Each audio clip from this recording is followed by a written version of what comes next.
During these 2 years, an intensive work was carried out in Ukraine in order to reform the judiciary according to the changes which were agreed in the reform of the constitution and in the law on the judiciary and on the status of judges. The Council of Europe finds that the results are very positive. First of all, the new Supreme Court was appointed and is now operational.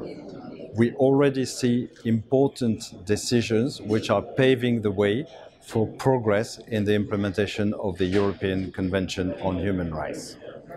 In addition, the Constitutional Court is also operational and it offers a right of individual petitions to citizens who claim that their rights have been violated. More should be done in order to ensure that the judiciary fully functions in Ukraine according to the principles of the rule of law, democracy and human rights. For example, the establishment of the anti-corruption court is a requirement by the international community and a commitment by Ukrainian authorities. The fight against corruption should be seen as a priority, and the establishment of such a court, according to the opinion of the Venice Commission, is a priority. We will continue to work together with the Ukrainian authorities in the reform of the judiciary, and in particular with the High Qualification Commission of Judges of Ukraine for the selection of judges for the first instance courts, the Courts of Appeal, and for the new competition for the Supreme Court and the Intellectual Property Court. The work of the High Qualification Commission during the last 2 years is very impressive because they organized a competition on a very professional basis in order to select the judges who would be appointed to the new Supreme Court.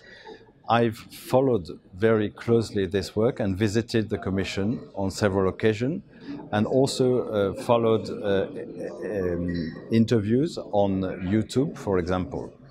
The Council of Europe Action Plan on Ukraine is also working very closely with the High Qualification Commission and has provided some opinions on the way the selection of judges could be made.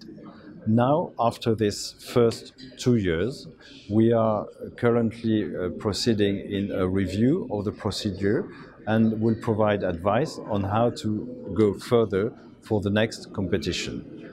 The process which was carried is very impressive.